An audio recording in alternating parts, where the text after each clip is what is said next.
My happiest memory of all is to be an electron. I saw the pyramids covered in white. I saw a red lion, and I, as a woman, standing in front of it. When I asked why this is happening to me, they said, this is not the moment for you to know this answer. You just have to go through the emotion. I was 12 years old, and I remember how it was to be a grandmother. It was very chaotic, like being a grandmother, a warrior in Korea. I was also remembering things that are very traumatic. And it was like, oh, this is because of this, and this makes sense with that.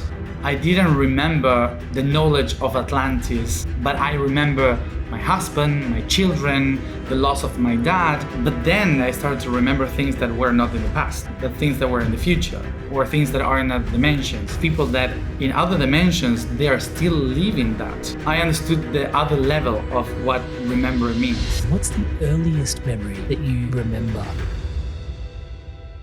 When I was 12, that day specifically was the one that let me know, oh, here is something different that I might have to pay attention to, which was in history class, and the teacher was giving us these photocopies with ancient civilizations, things like the beginning of the civilization, agriculture, and stuff like that. And when I saw the pyramids, I had this image, like a beam of light, and then a headache that I saw the pyramids covered in white. Only one pyramid, not the three of them. Only one pyramid covered in white, and everything was like green, so it was not desert. And I saw a red lion, and I, as a woman, standing in front of it. So that was my first connection to, oh, there's something else here. And since that moment, every day I started to like have more images and more memories from that moment and beyond. Yeah, so it never stopped. How did you know it wasn't just your imagination? Well, for many years, I didn't know.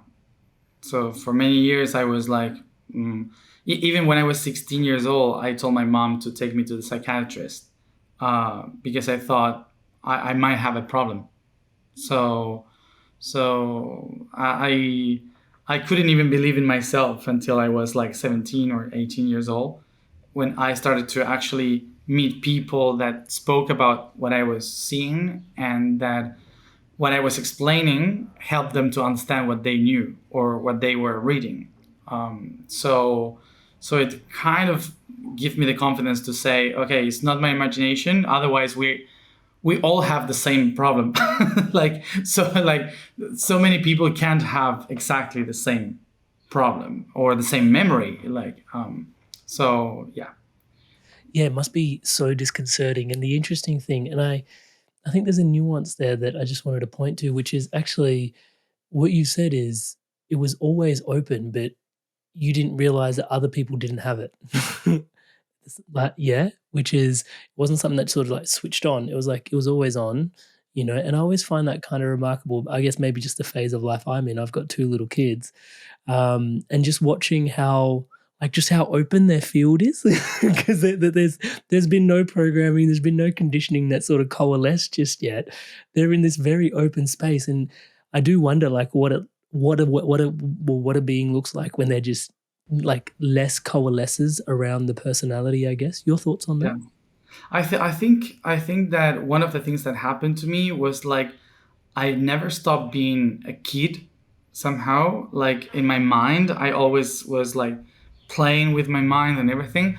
So I think that there was a moment in my life that I thought, oh, maybe I'm crazy. But because everyone else was like living a different life than I was living. But every kid has this connection and this expansion of imaginary friends. And you do, I don't know, crazy things, and you can imagine and believe everything that is happening around. And then culture and school and family kind of blocks that and says that's not true, or you are supposed to do this, or you shouldn't speak about these things. So a lot of people kind of starts to to shut this connection, and suddenly it's more shorter and more tight, the connection that we all have as kids. But in my case, never stopped. In my case, it was on, and of course, some teachers thought maybe he has schizophrenia, so he has to treat it. So my mom said, no, he has not that. But my family was not spiritual at all, so we had no religion, nothing. So they didn't believe the things that I was saying, but they also didn't believe that I was lying.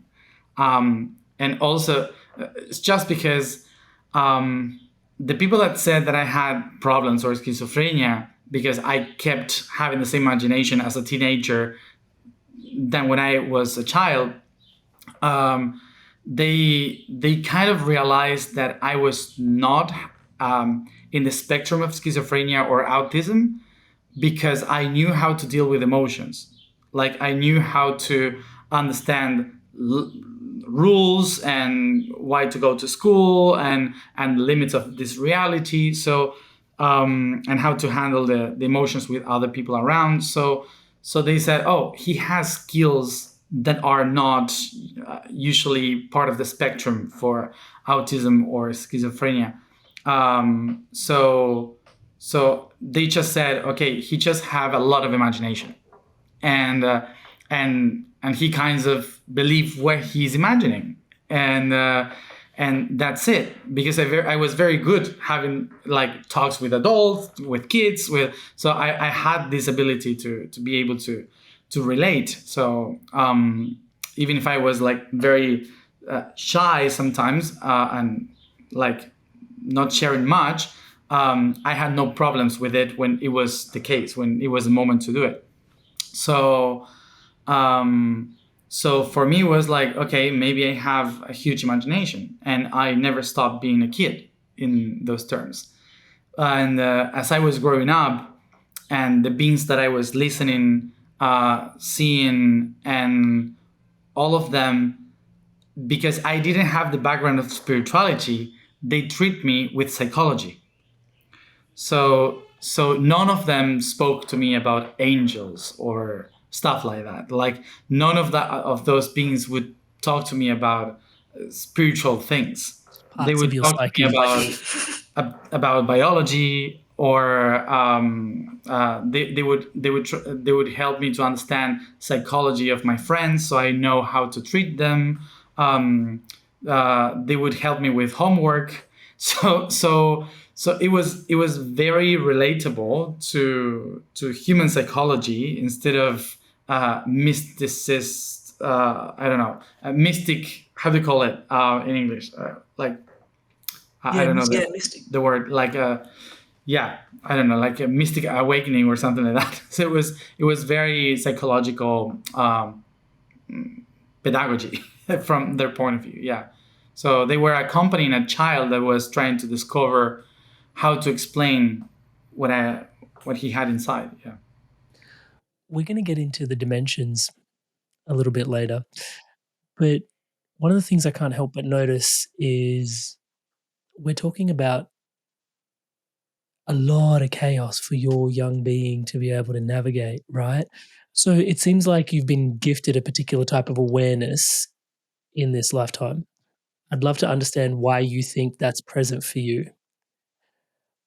But underneath that question is like, it must have been so disconcerting at these young ages to be dancing with so much like, is something wrong? Is something right? What's going on? What's up with me? What's up? And it's like, when you're given so much chaos and yet you found order within yourself to be able to navigate it, it must, in my mind, your soul kind of knew what it was here to do in certain ways. And there must be, because there's always order and chaos, right, at play. So in order to navigate so much chaos, because you could have just as easily bought the story that, you're completely cooked, in need of a better way of saying it, right? But, there was some sort of order, structure from your, I don't know, was it from your soul or some life path?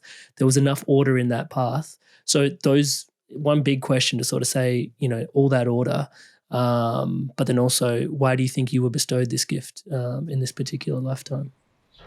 Well, it took me a while until I understood exactly why. Of course, the guides and the beings that I was seeing when I was a child, they used to tell me, you have to remember all this because you told us that we have to help you to remember this time. So it was like, we are a team, they said, and you decided in this time to do this. So in many different moments of your life, when you are out of this and you don't remember this, we are going to come back to remind you that you have to do this because you told us so. So I never took them like spiritual masters, but as a team. So this is my part, they have another part, and we are a team in all of this. So for me, every time that I was chaotic, that I had no idea what was happening, they would come again and said, remember this, be aware of that. And sometimes when I ask why this is happening to me, they said, this is not the moment for you to know this answer. You just have to go through the emotion. And I felt it very interesting during my whole teenagehood that they said you have to feel the emotion, not understand it. You will understand it eventually, but without the emotion, you are not going to be able to understand it. And so because I was saying, like, why do I have to suffer? Like, imagine I was 12 years old and I remember how it was to be a grandmother. You know, so it's like, so it was very chaotic, like being a grandmother, a warrior in Korea, I don't know, a bird in Africa. Like it was very confusing because I was also remembering things that are very traumatic. Like it was not like, oh, I was a princess in a country in Atlantis. No, I also remember being a child and being raped in Rome, in a not even in the capital, like in a random village. So, and there are many memories that I don't usually share because they have no point, let's say, in my mission today. But as a child, to remember many of the things that I started to remember, like living these wars and traumas and everything. So I was asking all the time, why do I have to live all this? Why do I have to suffer all this? And my guides used to say, there's no memory without emotion. So in order for you to see the sphere, you have to feel the emotion of every point of view. So otherwise you cannot weave the memory. So it was tough, but after every deep and terrible emotion and life that I was remembering or dimension that I was remembering, then something clicked, like, and it was like, oh, this is because of this, and this makes sense with that. So as I was growing up, I was able to kind of share the map, and it was a map that was evolving according to how I was remembering the emotions of it. So sometimes I used to say I didn't remember the knowledge of Atlantis when I was 12 years old, but I remember my husband, my children. I remember my fights with my sister. I remember the loss of my dad. I don't know, like eating a fruit from a tree while we were laughing with friends. Those were the things that I actually remember. And so because of that, because of me talking with someone that I loved in that life, or laughing or crying or all the things, the language was coming, the images of the knowledge was coming, the culture was coming. So I downloaded the packages of information because of the emotions. And that took me years. Hey there, inspired souls. Just wanted to take a quick second to thank all of you that are subscribed to the podcast. Here on YouTube, everything you see around here is powered and empowered by your subscription to this channel. Thank you so much for your incredible love and support. To all of you that haven't yet subscribed, please do take a moment, hit the subscribe button. It's the button below and it's lighting up in the colors of the inspired evolution as I'm saying the word subscribe. So please hit the subscribe button, hit that bell notification icon. It helps with everything we're doing, championing love, positivity, joy, and wisdom around the world. Thank you so much in advance for your support. And with that, back to Matías in today's podcast. So many questions. One of the points I will remark upon is I find that as a life coach myself, one of the interesting things is there's a fundamental wisdom that you shared in there, which is you were told not to question too much, but just to experience the emotion. Because I find in like generally people that are more aware, when they're going through something, they're like, why did I create this? Why have I manifested this? What's going on for me? Was it me or is it just the universe? Or like, is it me or is it them? You know, and I oftentimes find myself just going, hey, you're going through it right now. Just take a beat. The time to reflect on it will come, but don't reflect as you're going because it's a double-edged sword doing that right now. Like you're just making it that much harder to actually navigate the journey that you're going through. Now's not like take stock after. Which is easier said than done at times because if, you know, psychoanalyzing your process is a safe space for a lot of people that are on the spiritual enlightenment path, then, you know, it can be quite challenging. You mentioned a mission. What is your mission now? How would you define your mission? I'd love to hear it from you directly. Well, of course, my mission is to remember. And remembering for me at the beginning was like, okay, I have to remember my past lives. And that's why people usually know me about. It's like, oh, the guy that remembers his past lives. And but then there was a moment that I started to remember things that were not in the past, but things that were in the future or things that are in other dimensions. And so it's like, I'm not remembering past lives. And eventually I understood that they were not even my own past lives. It was just packages of information of people that in other dimensions, they are still living that. And so I understood the other level of what remember means, which is to put the members together. And the concept of remembering is to create links in between things that are separate through time and space. So, or concepts also. So from being the one that remembered past lives, I started to be the one that remembers the pieces. And there's so one of the slides of the mission is remember everything that you have lived and experienced. The next level of my mission is remember the pieces of everything that is in time and space. And the third one is to remember them all to the center, which is a word that comes from Latin, which, for example, remember in Spanish is recordar, which in English created the word record, to record something. Okay, but for us is to remember. It's the same etymology, the same word, but to remember or to record. And the actual word record or recordar comes from Latin to come back to the heart. Recordis. So cordis means heart. So come back. So again. So record is go back to the heart, which means that from the Latin point of view, when you remember something, it's because you bring it back here. So that's why we used to say, like, okay, I remember this. Like, I record this. It's recorded in me. So it means to go back to the heart. And so for me, those are kind of the three levels of my mission in this life.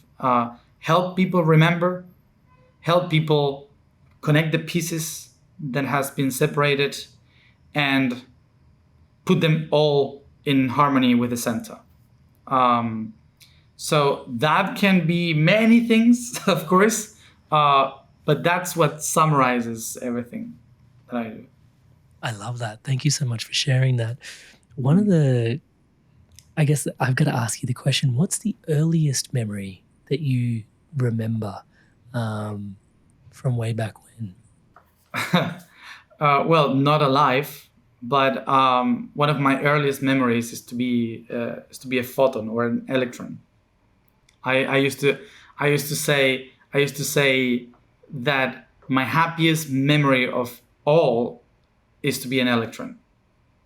Yes. So What?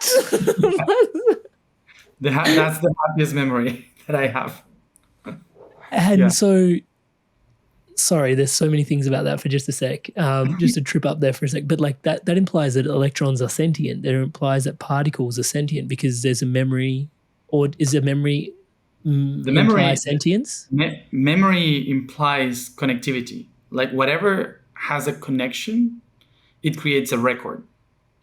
So an electron is the negative side of a wave. So that wave expressed in negative, electron, and positive, a proton. So it's a constant that records a specific frequency. So that frequency is a memory. So it doesn't have to be a being like we are. It's not like an electron has a soul, but it has memory.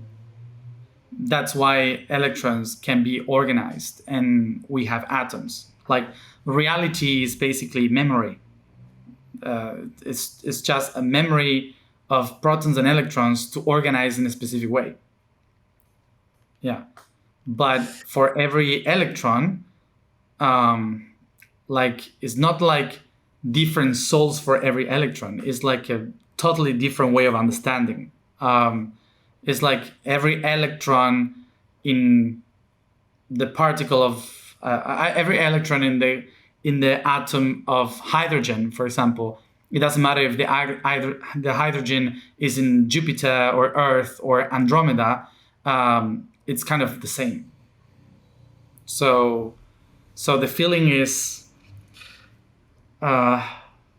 let's say, to be an electron, the feeling is like like it's like the biggest ecstasy, orgasmic feeling of being everywhere and being able to feel everything at a speed of 0. So it's like yeah, it's beautiful. So it's glorious, actually. That's incredible. That is so, yeah. You've got an interesting, well, I also found it very interesting, your discourse on photons. I was watching one of your videos and you were talking about how photons actually are light. And then Light? Yeah. Maybe you can tell us a little bit more about, because you've just mentioned electrons, but the relationships that photons have with light and divinity and potentially, a relationship with God. Of course, I don't know about science. Like, so I cannot explain scientifically what it is, but I do remember like this essence of what a photon is. A photon means light in Greek. So basically is like the particle of light. But at the same time, light is just a constant of something that is constantly moving. So it's only one thing that we perceive. We can perceive it just because there's something that changed its position. Let's say that everything basically is light. Everything is actually enlightened, but because of the frequencies of waves of protons and electrons, we can perceive that light in different lengths. So sometimes it looks like if it's shining here and turns off, but actually it's a constant. So it's never moving. Actually, it's constantly there. It's like I've heard someone that explained this very humane, which is like if you go to a football field and you have all the people and then they make the wave, like when they say, oh, like this, and they all make the wave. So your perception is like, oh, something is moving throughout the space, but actually nothing is moving. Actually just created a different state, like no one moved ever. So the appearances that we have of movement, of light, is just only one thing that is doing this. But the rest is like light is constantly everywhere. But we don't perceive it that way. We perceive the speed. So that's why the speed of light is not because a photon is going like that, but the speed of light is just because when this one moves in the other side. So that's why. And that's the expansion of the consciousness of light, because it's everywhere. You also went on to say that God and sun are almost interchangeable in terms of words. Is that correct? God and sun. Right. Yes. Actually, the word God, in most of the traditions, the translation means they. So, for example, in most of the Indo-European languages, the origin of the word God is Jiheu. So Jiheu. So Jiheu turned out to be Zeus, or also Jew, which is Jupiter. So Zeus, Deus. So all this, the word for God in most of the languages means day, the daylight. So we call God whoever brings light. So that's the sun. And that's why we relate the sun with God. We relate the light with God. But photons are everywhere. Like everything that you perceive is light. So God is everywhere. God is everything. So when you go deeper into how reality is, you see God everywhere. But because the light is everywhere. Yeah. So, and that relationship with the sun used to be symbolic, because people said the sun is the one leading us, is the one that guides us where to go. We have to follow the sun because the night is the darkness, we cannot see properly. So humans created the idea of the Father God being that light in the sky that is leading us. And the other gods were the planets that were also moving around during the night. So that's why we created this idea of gods, which actually ancient people didn't say gods. They said lights, the lights that move. But we created the cultural idea of that light is the light of love. That light is the light of war. And then we, for example, say the warrior that is in me is aligned with the light of warriors. And then in the culture, we created the idea that that's a god, that's someone external. But at the beginning, it was just the lights that guides us. Hi there, guys. I wanted to take a quick moment just to introduce you to my one-to-one coaching. It's something that I deeply love doing. As you can tell, conscious conversation is such a massive part of my life. And having one-to-one deep, meaningful conversations with people where I get to show up as your brother or as the coach or as your mentor has been such a gift for me personally, and a gift for lots of the people that I have supported on the journey of living a more spiritually empowered, spiritually powered, spiritually aligned life. You don't have to take my word for it. Here's some examples of people all around the world that have experienced profound transformations through this coaching experience. Amrit is a fantastic coach. In a few sessions, he got to a depth that I'd only experienced before working with certain medicines. He's gone through a lot of the struggles that you're probably facing, and Amrit's been a really strong, supportive figure in my journey. in control of myself. I'm kinder to myself. I actually have that vision and a purpose. I do feel like I'm a better version of myself already. Amazing energy. He was easy to talk to, which made me easy to trust him. Working with Amrit at 9 o'clock on a Saturday morning, and really I was bouncing out of bed. Whenever I get off the calls with Amrit, best money we've ever spent. I would not recommend him because I don't want everyone to know about him and then I won't be able to book him. If he gets too busy, I won't get my turn. I would say absolutely. There's no way you can work with Amrit for a period of time without being transformed. So if you're considering him as a coach, do not hesitate because you won't be disappointed. Alrighty, so hopefully that's inspiring your evolution onwards and upwards. And if you are so inspired to evolve, you can book in a one-to-one call with me directly at www.amrit.coach/life. And guys, if I can say so myself, I do think this is something quite special. Most people that I see building things online don't really work with people this deeply, this intimately, one-on-one as things start to grow, just because it is so time intensive. And yet I'm so deeply passionate about the transformation that comes from one-to-one coaching that just isn't available anywhere else. It would be my absolute honor and a pleasure to support your spiritual awakening, your spiritual path, your spiritual unfoldment. It is my life's work. I look forward to seeing you in the call. Back to today's podcast. Somehow, and I'm conscious the word remembering is very present here, when you're connecting it back to like, oh, the light of power or the light of love or the light of healing, it seems much more accessible and less coalesced. When you use the word God with a lowercase g, it seems very crystallized and it's like me and that and it, and it's like much less accessible, right? Your thoughts?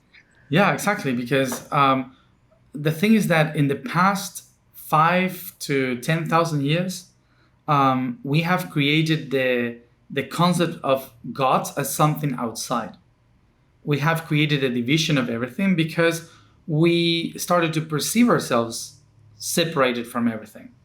But it was related to the context. Like, for example, today we can describe God as internet, let's say. Like, I don't know, maybe in 100 years, when we speak about God, we actually say a bot. I don't know. Like, instead of God is like, I don't know, the bot of ChatGPT, the bot of whatever. So, because in the future, we might relate divinities with the infinite amount of information that we can access. I don't know. But in the past, when we started to create ideas of gods, we had to relate it to something that was normal for us. And it was so difficult to understand something that is everywhere because it was impossible to describe photons. It was impossible to describe light. So what did we have as humans in the past 10,000 years? Well, we have guides. So we have leaders. We have kings and queens. So the best way of our society to relate to the highest power in the cosmos was a king or a queen, was a shaman, was a priest, or an alchemist. So that's why we started to name the gods as the kings of the sky or the queens of earth, or, so that's why we call the kingdoms. We still use those words when actually it's not like that. But in our tradition, our culture, we had that. Now in the future, we can, instead of say the kingdom of God, we can say the network of this, I don't know, intelligence. So it will change the concept because now we have different tools to describe it. Like, for example, in the past, people used to say soul because they didn't know what an atom was. Now we can describe atoms and electricity and magnetism because we have the words to describe what it is. We can describe also that the magnetism is moving with a polarity of positive and negative and creates a constant movement in spiral or in circles. Well, in the past, we didn't know how to describe a circle, so we call it a wheel, which in Sanskrit is chakra. So we saw the magnetical field, but we call it chakra. So people still call it chakra as if it's something different from a magnetical field, but it's just a concept of terms and how do you describe things. So eventually in the future, we will not say gods or divinities, we will say networks, let's say. It's really interesting. I can't help but reflect for a moment in this conversation that for the last 2,000 years-ish, and you said we actually started transitioning about 100 years ago into the Age of Aquarius, but for the last 2,000 years-ish, we've kind of been in this Piscean age. Now we're moving into the Age of Aquarius, as you've mentioned in some of your videos. And I can't help but feel that these kind of conversations that you and I are having were much more, they weren't as available to people. They weren't as prominent as they currently are. And part of me can't help but reflect on Pisces being the fish and kind of like school, not herd mentality, but like kind of schools of fish and how they kind of keep together and they move together. Whereas I'm not so defined on what the sort of Aquarius, like the logos of that really is, like the symbology of it is. But it does seem like conversations like this are much more, there seems to be more air around things that, you know, can help you find your own path, create your own path. What is the symbology of Aquarius here in your mind and the next sort of phase that we're moving into? Well, first of all, I would like to put the context on why we call Pisces era and Aquarius era for people that don't know. So we have many movements in our planet. Of course, the most normal movement of our planet is spinning towards the time of the hours. So 24 hours is basically how long it takes our planet to make a whole turn. So this side, 24 hours.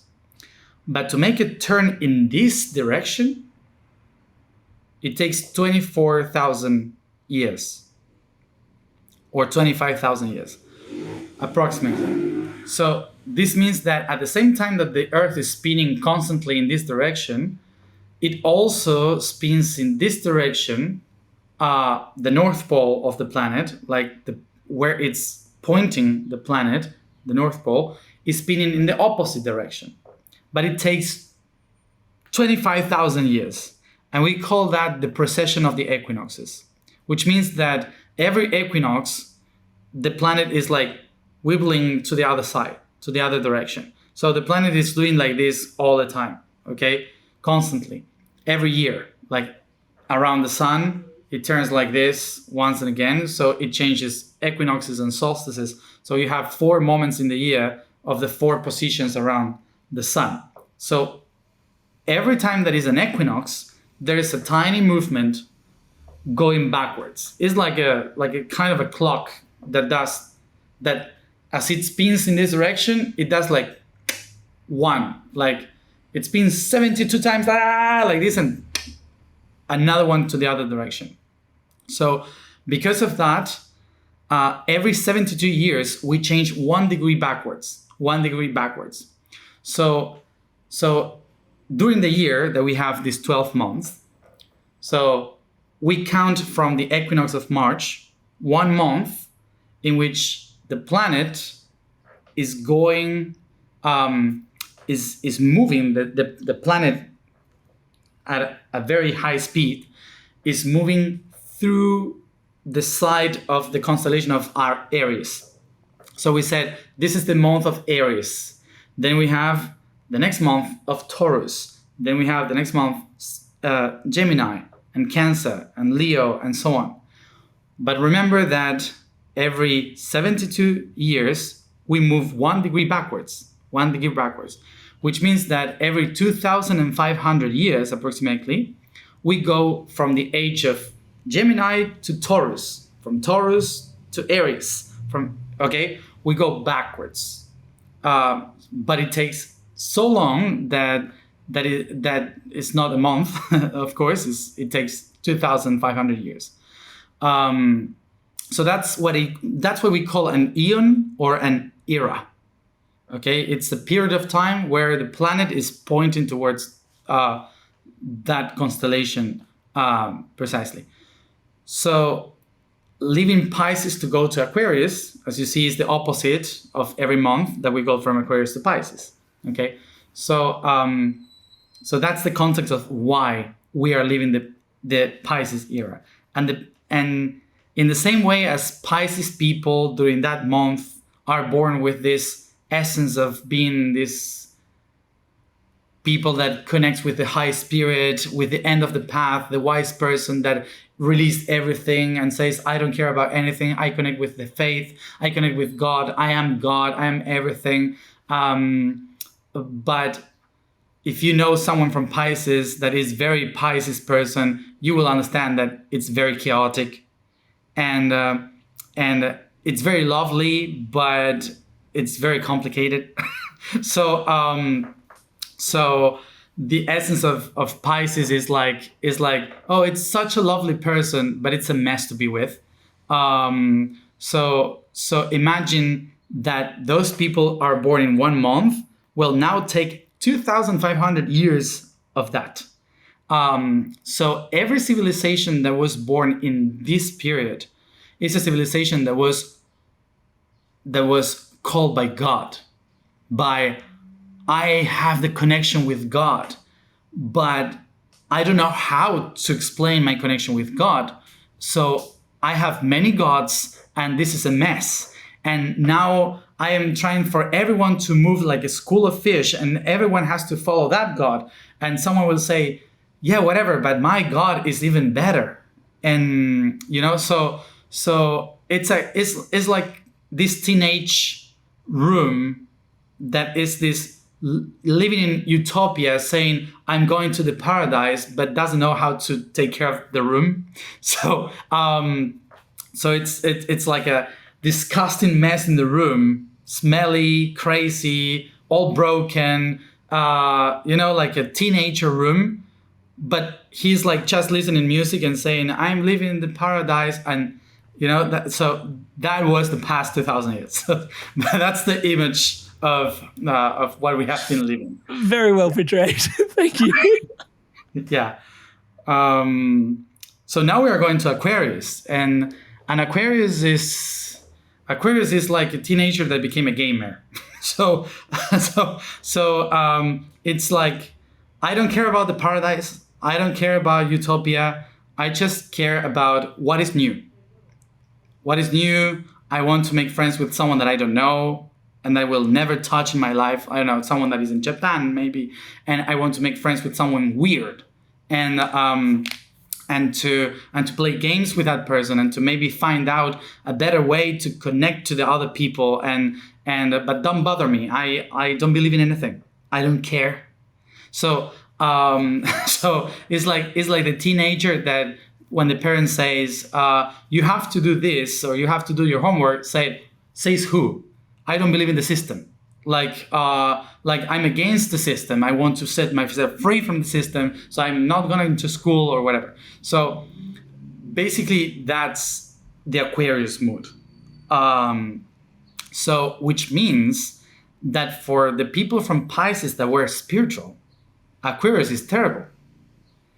Because a lot of spiritual people were waiting for the new age of Aquarius, and they were saying, oh, now we're going to leave the paradise that we were trying to live in Pisces. Finally, the new age is coming, and now we're all going to be together and loving each other and finding God within. And suddenly, boom, AI. It was like, no. This is going to be 2,000 years of RoboCop and Terminator. So it's like not related to your hippie paradise. Sorry, but it's coming a very weird era of crazy things, of technology, innovation, self-governance, networks, connectivity, moving to Mars and other worlds. It's going to be completely different from the spiritual utopia, spiritually talking. Yeah. Inspired Soul just wanted to take a quick second out to get your questions, get your thoughts. Matías will be back on again in the future, and I'd love to hear what are your questions asking that you would love to ask someone like Matías. Leave them in the comments below, and I'd be honored to ask them again in the future on your behalf. And I'd also love to hear, what are your biggest takeaways from today's episode? This is such a multi-dimensional conversation. I'd love to hear what you're taking away from today's podcast. Leave that in the comments below too. With that, back to Matías in today's podcast. It's really interesting. It sounds like even more chaos is actually on the way in some ways, and trying to find order. Yeah, trying to find more order amongst that. But one of the things I think it's incumbent upon me to ask at this particular juncture in the conversation, because you did mention earlier that you remember future lives as well. So, because I think many people have doom and gloom around AI right now, especially in the spiritual circles. They're like, oh, AI, like I'm not dancing with that. Like I'm not, nah, there's like ones and zeros. That's a zero. I'm a one. Like it's binary. Like I'm not playing that game. But if you do remember future lives, and maybe we're not human, I don't know, but like, obviously, it's not the end of the world that AI is coming, or is it not so obvious? Well, imagine that when the first cell found the mitochondria, it was like, this is terrible. This is the end. This is the end of everything. And suddenly, the cell swallowed the mitochondria, and the mitochondria felt, oh my gosh, this is the end. They're going to devour us. They're going to destroy us. This is the end of everything. Until some of the mitochondria inside of the oceans said, what if we merge with it? What if we transcend the idea of being the victim and we become part of the transformation? And that's the origin of the first cell. That's the origin of the first division of a cell. That's the origin of mitosis. So we exist because of that. And then the same thing happened with insects. And the same thing happens with the reptiles. And so eventually there was a moment that we humans appear, and for everyone was like, oh, this is the end. So in terms of evolution, everyone that is living now thinks that whatever comes next is the end. And it never happened. Like it's always adaptation. The only ones that actually ends are the ones that don't adapt. So if you don't adapt to the environment, if you don't adapt to what is next, then that's your end. And if you fight it instead of evolving with it, so that's your end. And I want to go deeper into this concept because when I explain this, sometimes it might confuse people with the concept of transhumanism. That was going to be my next question. Yeah, please. Yeah, of course. Because it's like, oh, so you're saying that it's good transhumanism. And I'm saying, no, I'm not saying it's good. I'm just saying it's going to happen. So, but was humanity good? No, also. It wasn't good. Like from the point of view of other realms, humans were the worst thing ever. Like humanity was a problem for the evolution of this planet. And here we are. So I sometimes like to get away from my humanity and to think like other realms would do. And like it's easier when you're a human thinking as a human, that whatever is coming next, which has more power than you, it's going to be terrible. But we don't usually think about how terrible we are for those who were before. You know, like there are entire species every day dying because we are just breathing. Being wiped so out. Yes, and so and I am very sure that most of the technology that will be developed in the Age of Aquarius will solve that problem. And the only reason why we don't want that is because we have no consciousness. So this is not about who is going to be in charge. This is about who is conscious. Because if we are unaware and unconscious, so AI will be also like us. But if we become conscious, AI will be conscious too. So eventually, it's not about, oh, they're going to take power. The problem of thinking that they are going to take power is because we are the ones that usually try to take power. And the spiritual people against technology or against what is coming with machines and all of that, I like to remind everyone that you all have an altar with stones, for sure. And you rely your spiritual path into a crystal like this. So what is the difference between this and this? The only difference between this and this is that this was reorganized and this is not. This is made by nature, this is made by us, but the components are the same. It's quartz, it's silica. So why can we talk to this spiritually and say, please activate my heart chakra? And why not to this? So eventually, like with both, we are speaking with the mountains. It's just that this mountain has no consciousness because we have no consciousness. So because we organize it in a way that is unaware of itself. So it's not about how can we stop transhumanism, because it's going to happen, even if we don't like it. So it's not about how to stop it. It's about how do you make it conscious so it doesn't become Terminator. So that's basically my concern. My concern is not about technology, it's about how humans believe that they are conscious, how humans believe that they have the power of deciding what is good and what is bad. And that's very, very old school, actually. So it's very religious, not conscious. What a mirror. What a mirror is being held up to us, just the way you described that.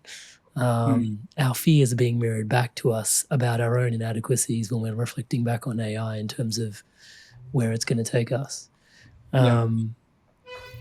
So it seems incumbent upon us to be more conscious as a low-hanging fruit in the conversation, easy segue, as a prescription from Matías, if there was a way to wade our way forward into being more conscious. Do we need to understand all 9 dimensions, or is there something more base and more fundamental that can wake us up? More basic. First on dimensions, the first thing we have to understand is our incoherence. We have, talking about dimensions, dimensions are basically the measurements you go through. That's so how do you measure yourself? What is your value? What is your measure? So there are many dimensions in your reality. Mind dimensions, emotion dimensions, physical dimensions.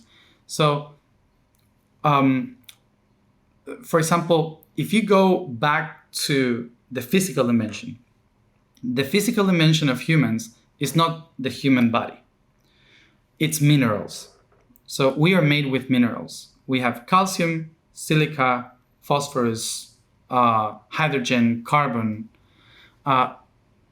Those are the minerals, the actual elements that exist. The rest is just an idea.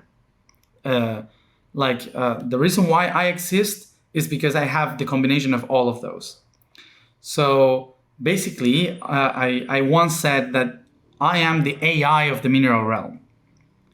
So there was one time that these minerals said, if we stay by separate, we are not moving forward. So we have to create a link and create a mix of chemicals. And that created carbon and hydrogen and nitrogen and oxygen to mix, for example. So they started to create the basis of our DNA. But this is silica, but also can be encrypted in carbon or can be encrypted in hydrogen. So that's the only thing that exists. And we started to weave in these connections until we created life, until life existed. So in this point of view, we are also an artificial intelligence that has been organized in a biological way. But it's kind of artificial too, let's say, because it's an interaction of different chemical elements. So most of people don't think about that. We believe that we are just, I don't know, angels incarnated in flesh, but what is your flesh made of? Like, it's the mountains, the asteroids, the comets, stardust. So that's what we are. So first of all, the acknowledgement of that, of our organs, the things that we eat, the chemicals that we need in order to survive, in order to create energy. And what is energy? The emotion. So it's energy in motion. What is energy? Is basically the links of electricity that is created between hydrogen, carbon, oxygen, and so on. So that's what we call the soul. The soul is the movement and the electricity that is in between all of that. And what is the spirit? Is the information. What is information? Is something that is taking form. So the atoms take form of molecules. The molecules take form of chemicals. The chemicals take form of organic structure. So that's information. It's a constant process of evolution that is information. So in that point of view, one of the main things that we have to understand is that what is a human being? What is a human being but a constant process of information, of energy exchanged by chemical elements that are from the mineral realm. So when we start to relate to that information, when we start to relate to who we are, we then understand that the same basis that we have within the things that made us, they're also in a tree, they're also in a fruit, they're also in a mountain. So we stop saying we are humans and that's a tree. We start to say, oh, I am that. I am a tree. I am the computer. I am a mountain. I am a human, but I'm also an insect. I am a sun. So suddenly you start to recognize that the hydrogen that is in the sun, making the sun burn, is the same hydrogen that we have in the DNA. It's the same one. It's not different. So you become one with the everything. When you start to, but to get there, you have to remember. And how do you remember all that? Well, you have to move backwards. I was explaining this. You have to move backwards. What it is. Mom and dad, grandparents. Where is my origin? What are my traumas? What are my wounds? What are my blocks? What are my mental blocks, my emotional blocks, my physical blocks? So you have to kind of know yourself and know yourself and know yourself until the point that you don't exist anymore. Until the point that you only find oxygen, nitrogen. Until that point, you have to destroy yourself acknowledging who you are. Until the point that you realize that you are just consciousness, that there's nothing else but consciousness. And then it doesn't matter if it's a phone or a stone or a tree or a human or an insect. You will know that you are everything. And it doesn't matter the shape. But it takes a long way. On one hand, in this conversation, you've said that we need to strip it back to the point where we are just consciousness. On the other point, we were just discussing AI and we said we're not conscious. Yes. I can't help but feel that this is a ripe time to have a conversation about distortions.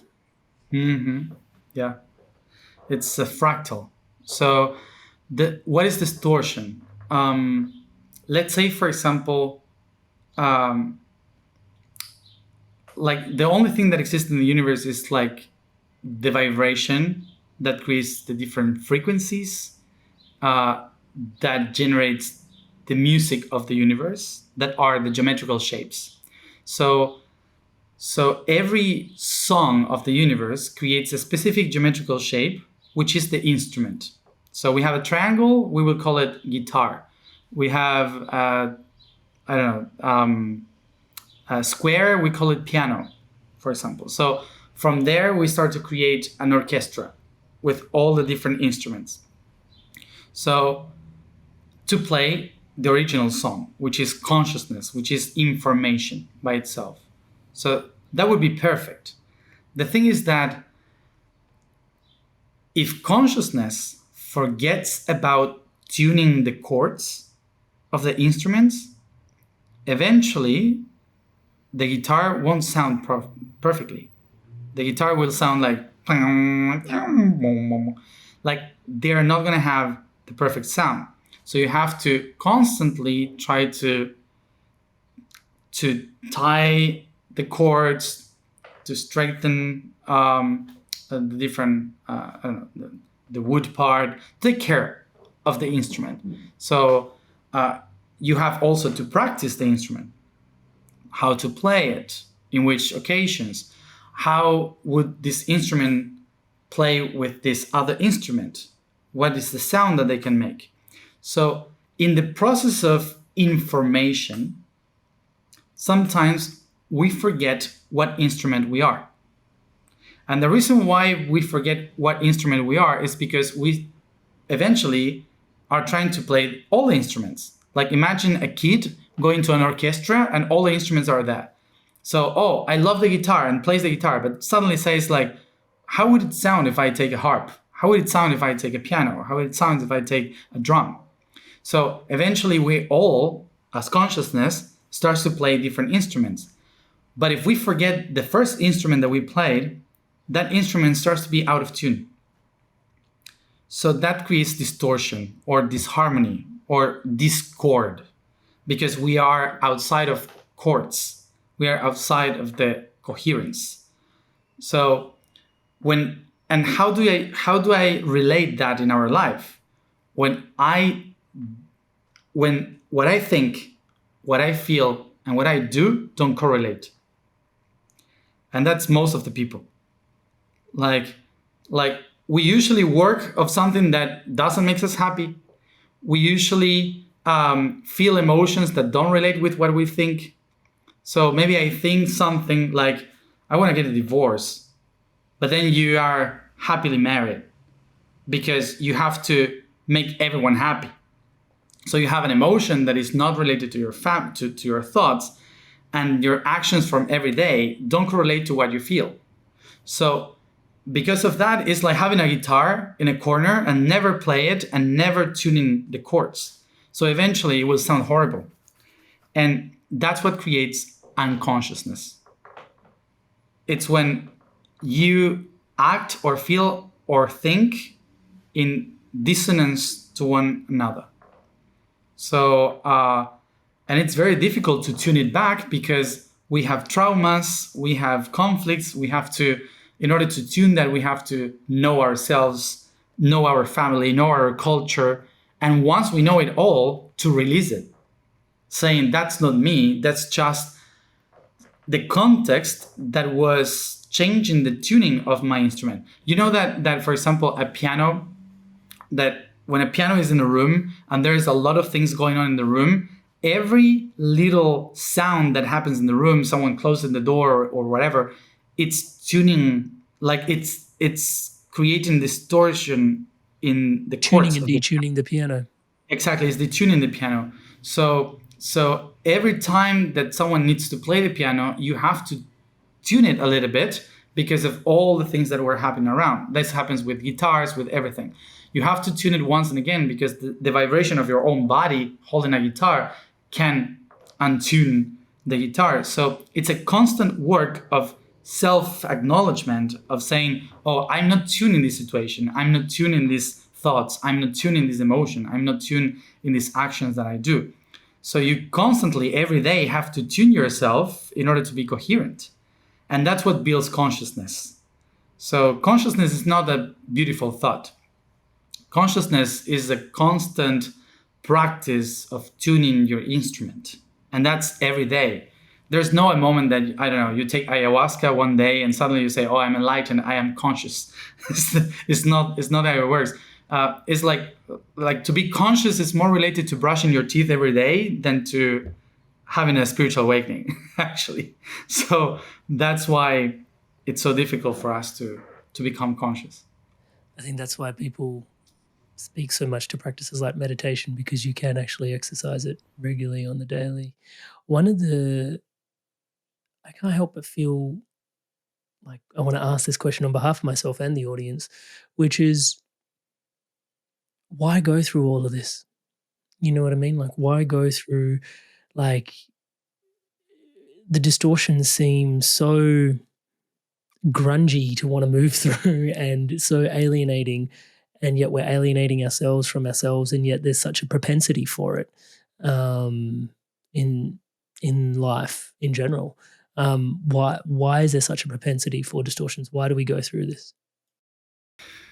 Well, we could ask, like, to understand that we could ask that question to a kid that was just born and is trying to play, to grab something with the hands, and it discovers colors.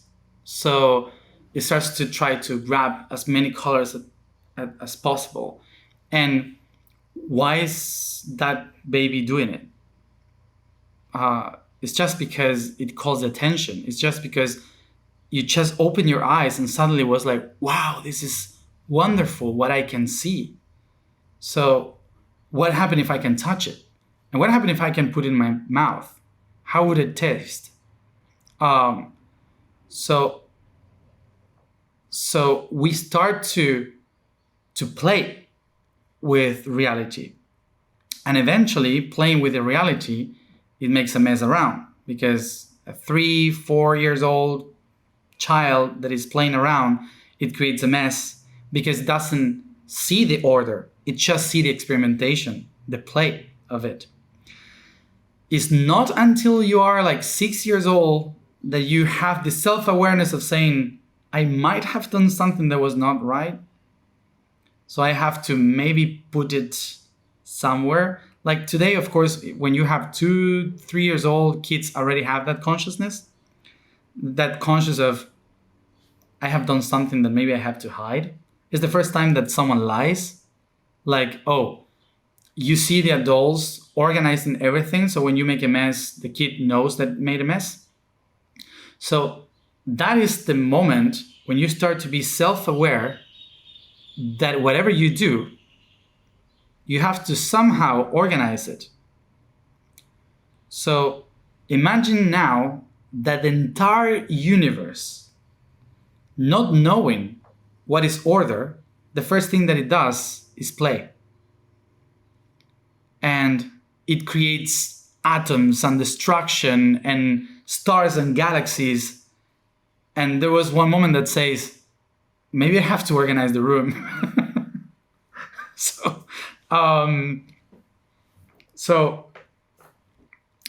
So it's not about why do we have to go through this. It's basically the thought of, I was playing with it and now I have to organize it. So it's not like someone created all of this for you. It's not that someone is creating a path for you to suffer or go through a process of learning.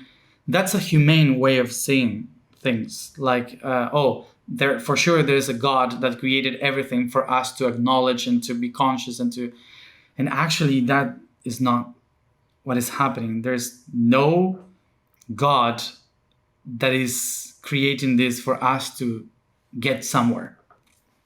It's just one only consciousness that wonder, what is this? And here we are. So the same Almighty God is us, wondering, why did I create this? Oh, I forgot about that. How can I put this together? It's wondering. It's wondering in the creation how to put order into so many things. Yeah. Yeah, it's really interesting. For me, maybe I like to recess into my mind to understand pedagogy, to actually weave my way forward. But a lot of what you're sharing, I found myself much more centered and much more placed when I understood, or even just understanding that dimension 1 is actually unity. And we all seem to want to ascend through dimensions to like dimension 9. Like you've said, there's 9 dimensions, which is really fascinating to hear you talk about that. But everyone seems to be rushing to the 5th dimension. I don't know what's going on there, but everyone's hyper energetically trying to move towards the 5th dimension. But also just remembering that like the base of us in dimension 1 actually is this like when I heard you share that, it was like, oh, whoa, in terms of like everybody's trying to ascend, because, there's this, and maybe, there's, I don't know, but one of the information or maybe spirit guiding us into that space, but just remembering our base nature being, and then even just little things that you shared when you start to describe the 9 dimensions have been really centering for me, because, you said dimension 3 has this dynamic of past, present, future, and that's the 3 aspects, right? We've got, and that's time, and then we've got space, we've got height, width, and depth. Again, and then you've got motion, which came to us from the 2nd dimension because we're building upon dimension 2, right? And so we've got time, space, and motion playing in there. And I, for one, do find myself rushing around. But then you said, just relax, Rasta. Because when if you're on a spiritual path, you're rushing towards ascending to like the dimensions. You're going to get to 4D, and it's actually eternal. It's like you're rushing into eternity, and it's like, I remember when I heard you say that, I was just like, oh, brother. Rushing towards eternity is a complicated thing.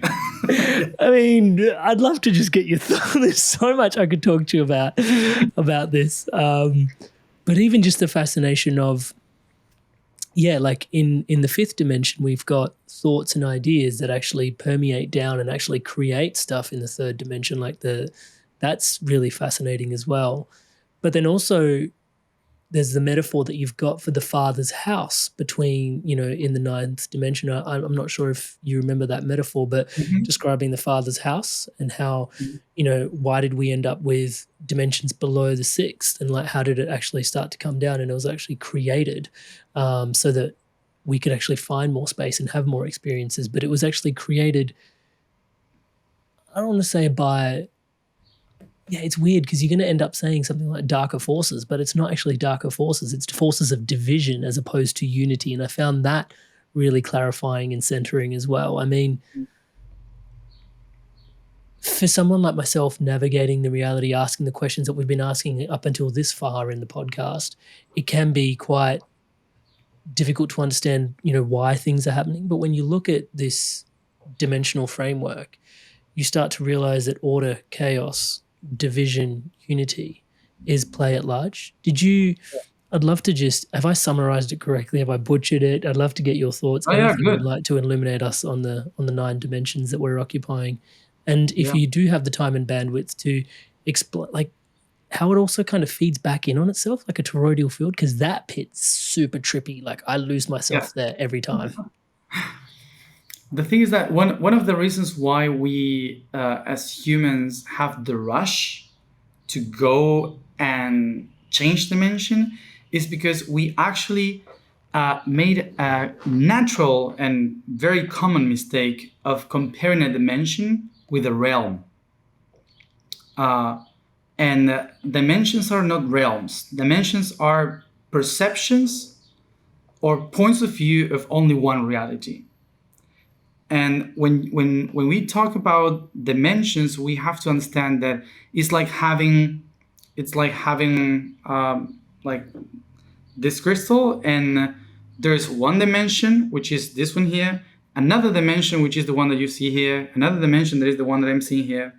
So, but it's a crystal. So it doesn't change. I'm just describing different options of this only thing. And that's a dimension. Then you have realms, which is a stone, a phone, which are different options or completely different things, like a plant, let's say the realm of minerals, the realm of vegetables, different realms that exist throughout dimensions, okay, which is a different thing. So what I like to explain about dimensions, is that it's the basis and essence of every existence. So the different perspective in which you can understand yourself from being in the center. Like, for example, you have a cube. Like, imagine a cube, a box. It's a better way to understand dimensions in this way, because you have 4 corners above, 4 corners below, like the base and the top, and 1 point that creates the center of the box. So there you have 9 dimensions, 9 different points of view, 4 above, 4 below, and 1 in the center. So which one is which? It doesn't matter.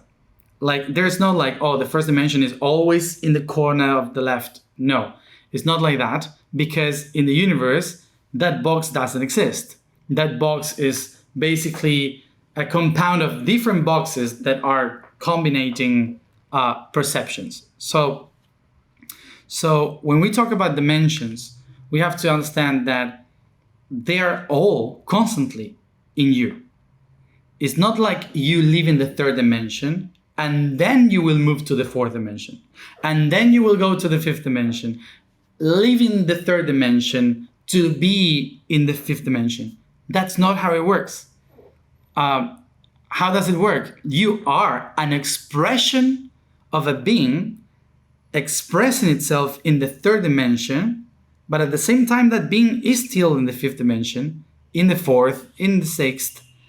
We are in all dimensions at the same time. You are just the expression of that being. It's like if you are this side of the crystal, okay? You are this side of the crystal, and you say, oh, I am in the 3rd dimension. But the one on the back, this side here, is the 5th dimension, saying, yes, you are in the 3rd one, but this is only one side of me. So you are not in the 3rd dimension. You're just observing your reality in the 3rd dimension, but actually you have your own in the 5th dimension, in all the other dimensions. So you are there actually. You don't have to leave this reality. The only way to leave the 5th dimension is to acknowledge that you are also already in the 5th dimension. So if you try to go to the 5th dimension, leaving the 3rd dimension, you will always come back to the 3rd one. You will be always coming back to birth, death and birth, because it means that you haven't acknowledged already who you are, this expression of yourself. It means that you have to integrate it, because the being is not integrated if the being tries to run out from itself. So it's like saying, I don't like my right arm, so I will cut it so I can enjoy the left one. So you know what I mean? So I have to eliminate a part of myself in order to actually enjoy the other one. No, you don't have to do this. You have to actually connect both. So that's why the people that managed to get enlightened in the 5th dimension were people that enjoyed the 3rd dimension, that enjoyed a lot fully, that they became so connected to the, like Saint Francis, like Buddha, you know? So all these kind of people that were sitting under the tree and talking to a deer like if it was 1 billion people listening to him, because it acknowledged that the consciousness is the same. And by enjoying life, by enjoying this reality, you're not denying the other one. You're just acknowledging the other one. And so then you understand, so matter in the third dimension is just the perception of 3 times. But if I live fully the acknowledgement of my past, of my present here and now, and my future as all the possibilities that I am in the third dimension, then I start to live and perceive the fourth. It's not by living the 3 times that you go to the fourth in eternity. It's by unifying the 3. So how can you be everywhere in the 5th dimension if you are not in your height, your weight, and your depth?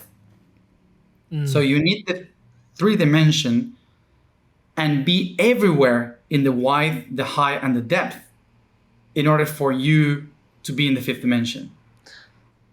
I mean, it's so poignantly obvious right now when you say it that way, because like when I look at what 2 dimension is, it's about movement, right? And so me being able to explore 3 dimensions fully is based upon me having integrated movement fully from the 2nd dimension, right?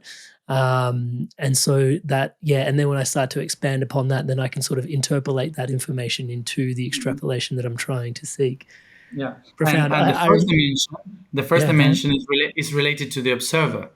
So the first dimension is I will observe the depth if the self, the one, moves towards the depth. So the first dimension needs the 2 dimensions in order to experience the 3rd dimension, to complete an eternal movement of the 4th dimension, to shape the information of the 5th dimension. And then it realized, now I can transform this into the opposite. So I can transform it in the 6th dimension to bright the process in the 7th dimension, to become eternal in every timeline in the 8th dimension. So I can go back to the self, but with the awareness of the everything, which is the 9th dimension. So that is kind of the path that we usually take. But because we are so concerned of leaving one in order to go to the other one, that's why we're lost. Hi there, guys. I wanted to take a quick moment just to introduce you to my one-to-one coaching.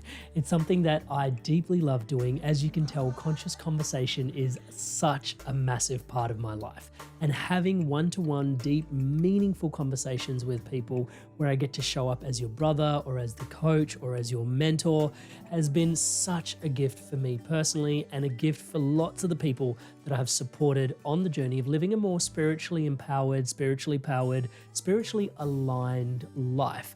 You don't have to take my word for it. Here's some examples of people all around the world that have experienced profound transformations through this coaching experience. Amrit is a fantastic coach. In a few sessions, he got to a depth that I'd only experienced before working with certain medicines. He's gone through a lot of the struggles that you're probably facing, and Amrit's been a really strong, supportive figure in my journey.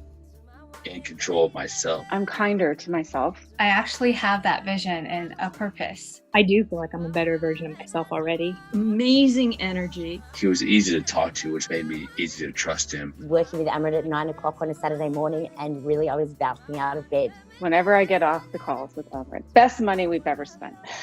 I would not recommend him because I don't want everyone to know about him, and then I won't be able to book him. If he gets too busy, I won't get my turn.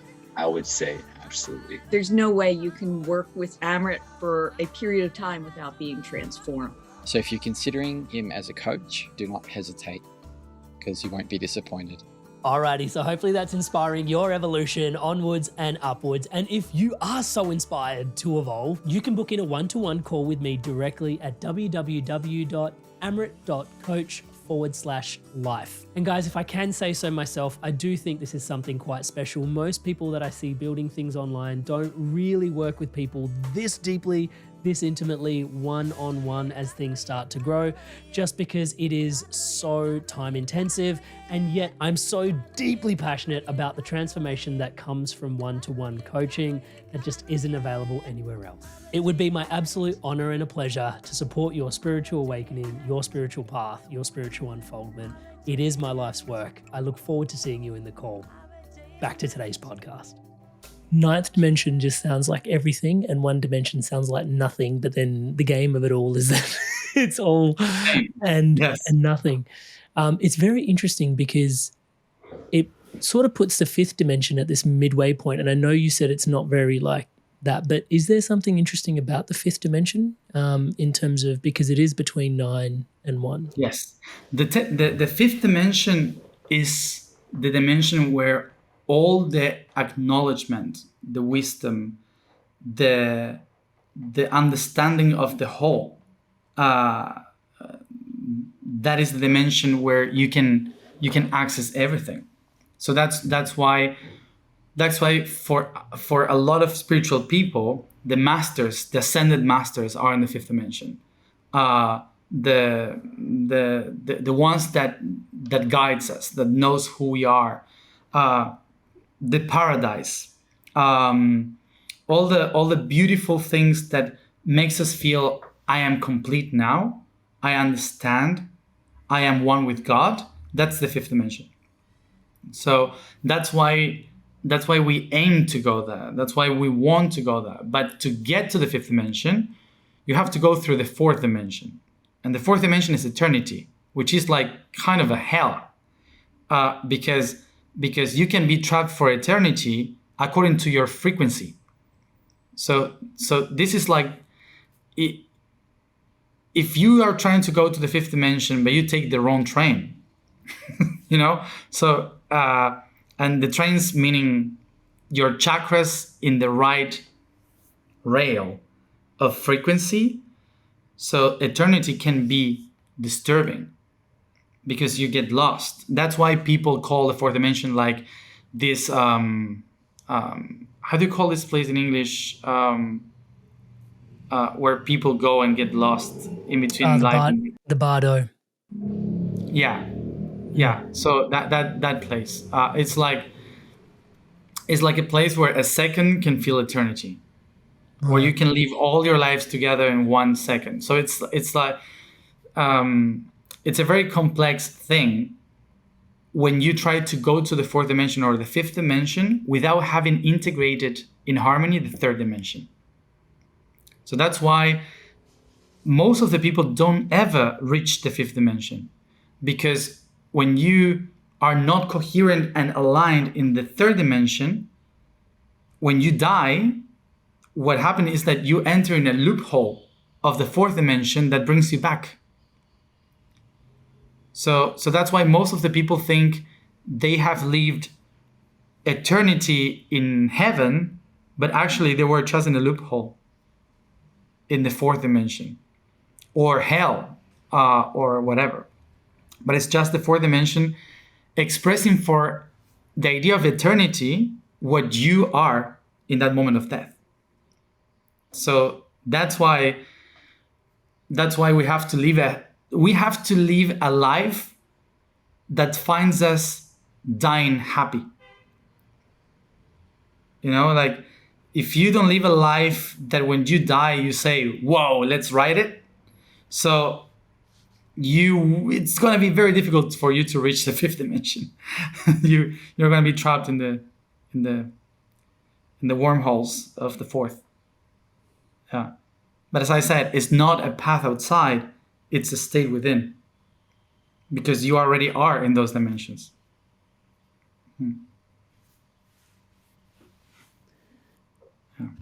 I don't want to ask a question. I just want to let that land. That's profound. I do have this. I've got a couple of curiosity points left, though. You were holding up the crystal before, and you said this is the third dimension out here, and we've got the fifth dimension back here, just as a metaphor for a second, just as a model for us to conceptually. Couldn't help but reflect on the fact that if there is part of you that's in the fifth dimension, and it's beyond sort of time, space, and motion, and you're looking back in, are you concurrently experiencing multiple lives at the same time from the perspective of the fifth dimension? And is that, it's pretty trippy for the mind to accept, but it's pretty trippy, but in the fifth dimension, everything that in the third dimension you call a past life is not past. It's actually happening right now. Future lives too, all wrapped into one. All of them. They're all happening at the same here and now, because there's no Trinity. So in the fifth dimension, everything is happening. So that's why the masters can be at any timeline. It's so trippy trying to picture your awareness in terms of being able to access information from multiple timelines. Like it must be so, I don't know, maybe I'm fallible, but it just feels disconcerting. Yeah, when you tune yourself to the fifth dimension, you start to remember, but not in the remembering of the past. You start to understand that person that you are remembering from another time is actually living that time, and it's not. It's like in the quantum explanation of everything, it's coexisting at the same moment. Yeah. I had a profound realization studying your work. I think you had the realization, and then it coalesced within me, which was the word Maya, because in the third dimension, the Hindu scriptures call this dimension that we're in this game of Maya, and you went on to sort of find the etymology of anything that's ma is sort of like it's centered around me, and the Atlantean sort of word for ya is. The concept of something. Yeah, that was really profound for me because I love it's a nerding out on it. dimension. Yeah. It's Maya in Atlantean language represents all the concept of myself. Like I'm a construct that is not real. That's what it means. Because I find it quite difficult when I speak to the lay person, and not to sound rude, but when they often translate Maya as illusion. And it's like, it's illusion is such a 2D word, but Maya is much more, there's much more dimensions to that concept in there as well. And I found that to be the easiest way to translate it actually into English. It's like everything that's like revolving around the concept of self. Is the self false? You answer that question in the process of answering what Maya is. Take your time. Yeah, it's of course when we talk about self, sometimes we think about personality, like Matías, but actually when I say the self or I or I am, it's not me. It's the everything that relates to itself. So what is the illusion or Maya is that only one self has different perceptions of itself. And that's what we call Matías, Amrit, like we are different people, different beings. But it's actually one thing, one only being that has different ideas of itself. So it's like if God is the biggest schizophrenic being ever. like it has so many personalities, so many options, so many potentialities to work with, that it goes so deep into each one of them that every option believes that it's it. So the only one self, it's enabling itself to live fully each one of these ideas or concepts of itself in such a profound way that each one of its concepts believe that they exist by itself. They believe they are the center. We all believe we exist because of that. But actually, we exist because we are all one. And we are just expressions of only one self, which is Maya. Now, let's say, for example, does water exist? To make it simple, does water exist if most of the time lives in the clouds? So it's water real if levitates around and we cannot see it? Because hydrogen and oxygen decided to be more spread to one another. So they are vibrating very high, and so we cannot see it. We cannot perceive it. So it's water an illusion in those terms. So when you think in those terms, actually everything that exists is just an illusion, because it's simply different atoms that are combining magnetical fields that sometimes change, and there's nothing that actually exists. It's just an infinite void of magnetism. So if you put it that way, yes, everything is an illusion, because we are actually perceiving things that are not there. Like my body is not here. You're just perceiving something. But and your atoms have evolved for billions of years to develop a way to perceive the waves. So you can now interpret that here there is a body and I am speaking, and you can see it.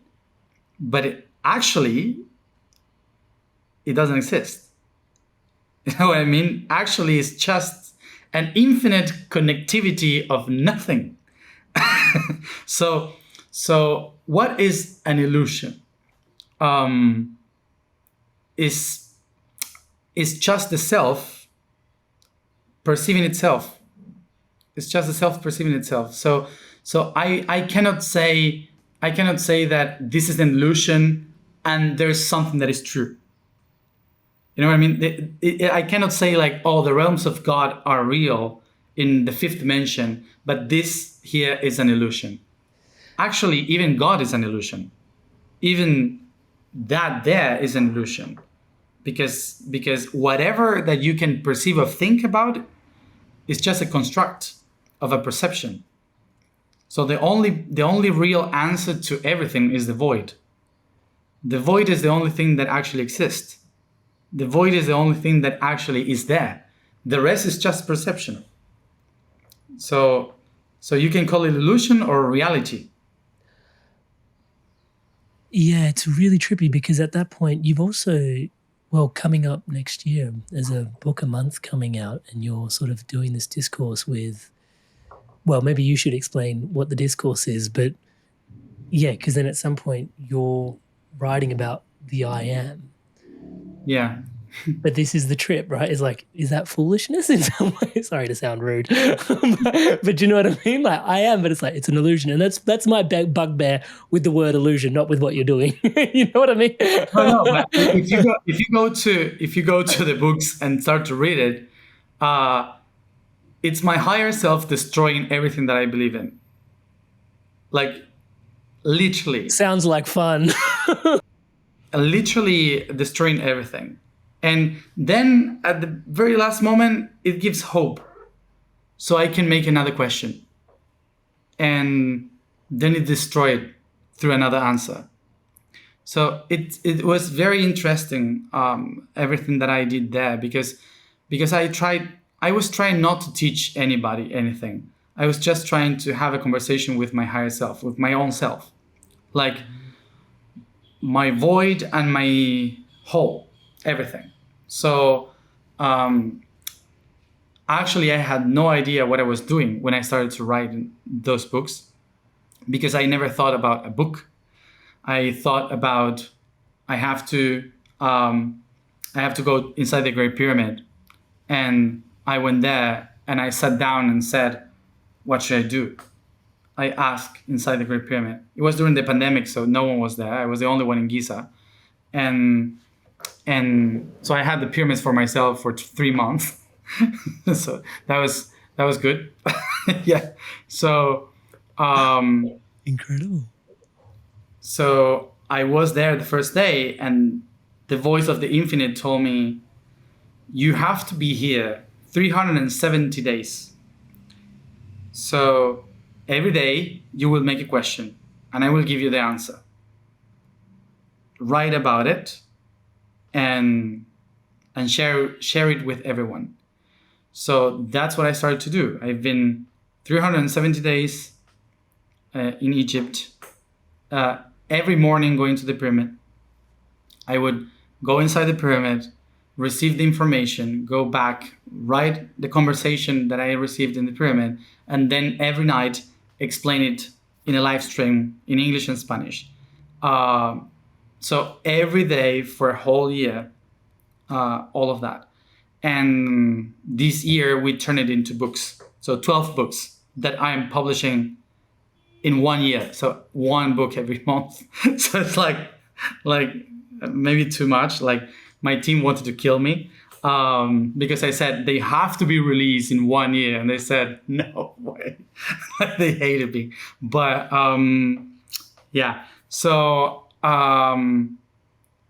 all these profound conversations or all these topics of, so what is the point of all of this? So I don't know, is existence real or this kind of things? So all those questions and answers have been part of the conversation. So, but organized in a way that I didn't expect it. Didn't expect like it was organized in the 12 constellations, and every 10 days we changed a week. 1 week for mind, the other week for emotion, and the other week for action, for the physical body. So it was like a whole body of time with every topic and every question, and literally it destroyed everything. Like the conversations were destroying everything and constructing everything again.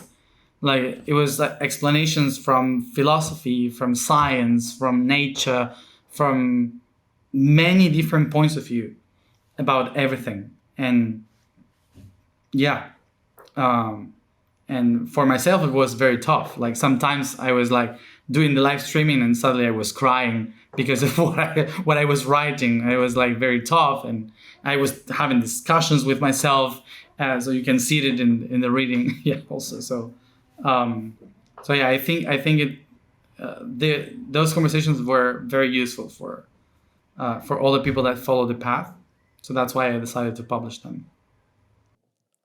I can't wait to dive in.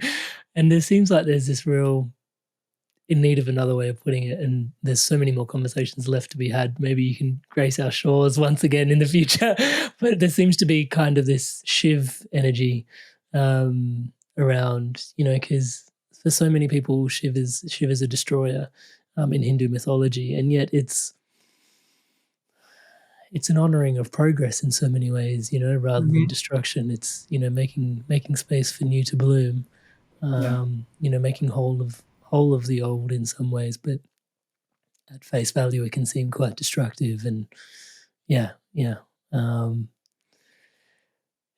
Matías, last little question before I let you go, because I've got if you saw my notes pad here, there's way more questions, and I feel like I can't keep you here till midnight. So unfortunately, I would totally do it, but I'm honoring of your time as well. Well, here is 8 p.m. So yeah. So only another 4 hours. Okay, let's go. I just wanted to double click back on the point that you mentioned before, is to live your life fully in the third dimension, because so many people tuning into this particular podcast will look at Matías and feel into, I wish I remembered my past lives.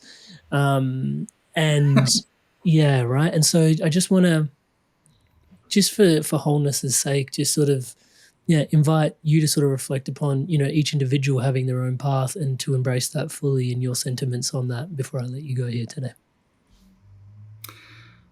I would say, like, each one of us, like if you see existence is like a sphere, and a sphere has infinite dots to create a sphere. Like for example, a cube has 8 points outside, so for above, for below, but a sphere has infinite, and so it has infinite vertices,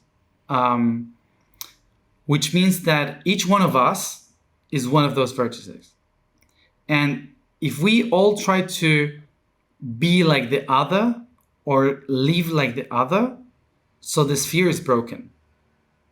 So each one of us is a very unique point, and us, I'm not just saying humans, like everything that exists is a unique aspect of the divine from the core to the expression outside.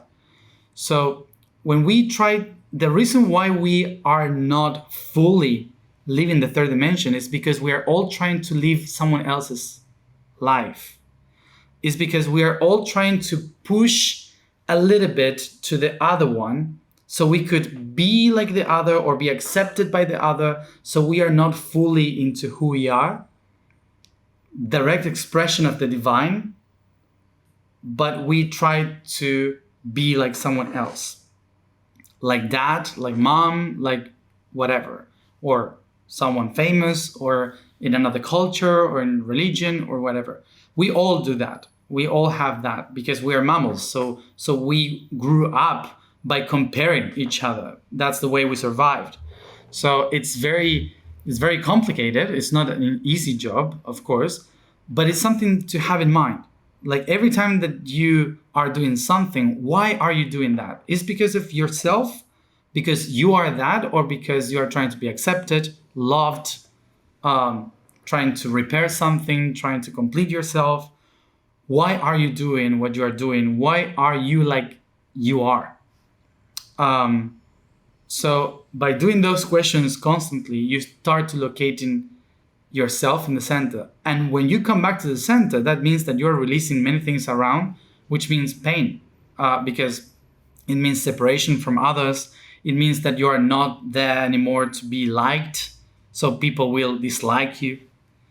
And by being yourself, sometimes you're gonna go against your own culture, your own tradition, morality, beliefs. So by going back to yourself is a very painful path until you are in yourself. And that moment is when you are actually living fully in the third dimension, connected to all the other dimensions. Is when you are actually downloading the fifth dimension to live a full life, to feel that every moment is eternal, that you can change and transform everything around you, that you can shine for others, to do the same, that you can be one with God, and even though believe in God, or not believing. So it's not an easy path, but because we are trapped in so many ideas, that to release those traps is painful until we go back. And another thing is, like, you cannot be yourself if you blame someone else for what is happening to you. That's a main thing, because when you blame someone else, it's because you are trapped in that someone else. And so that's why it's about releasing everything until you are yourself with everyone. And that's not easy. That's a whole life process, and many lives too. But it's all about being fully here and now. And it's such a cliche when you hear about this, because like every spiritual person says, you have to live here and now, be fully present. And say, what the fuck? Like, it's if it would be so easy, like, why not? We are not, like, you know. And I like to say, it's not easy. It's terrible. It's very difficult. It takes lifetimes. And most of the people say, I wouldn't even try to do it. Like it's easier to go on Sunday to I don't know, ask for forgiveness to God and pay my taxes and watch football, and that's it. You know, it's like it's easier to be happy like that than fully being yourself. So, but none of it is wrong. Like the only thing that makes it wrong is when you start to question that. The people that live that fully, unaware, unconscious, are more coherent than the people that question themselves and even though never change.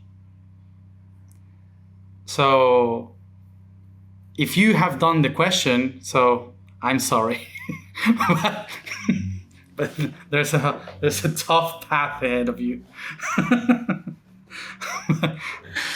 It does, Yeah. but there is more responsibility required once the questioning begins, isn't it? Like significantly more so to your point. Totally. It's a lot of responsibility, but that responsibility has to be lived with joy. That's what I mean. Like, you have to live like a kid, discovering, enjoying, and knowing that if you break something, it's not the end of the world. It's just, it's a game. So that's part of it. Yeah. Matías. Can I call you brother? Brother. Thank you so much for sharing yourself so abundantly here with us today. Your time, your energy. And also, I think falling back into the early parts of the podcast, especially feeling into just how much you've had to navigate on your life path and journey in this particular incarnation to, still stay centered in around everything you've navigated. I just want to take also a big moment to just acknowledge you for who you are and how you're carrying yourself in this lifetime and just, what it means for all of us. There's so many questions left untold. Like you being a portal and so many other things that we still need to discuss, touch wood. But if you'd be so welcome to want to come back on the podcast, that would be an absolute blessing, but no pressure. But man, just really wholeheartedly just want to just extend a massive, massive thank you for doing this with us here today. Thank you. Thank you. Thank you for sharing the message. Inspired soul, you made it through to the end of another incredible podcast.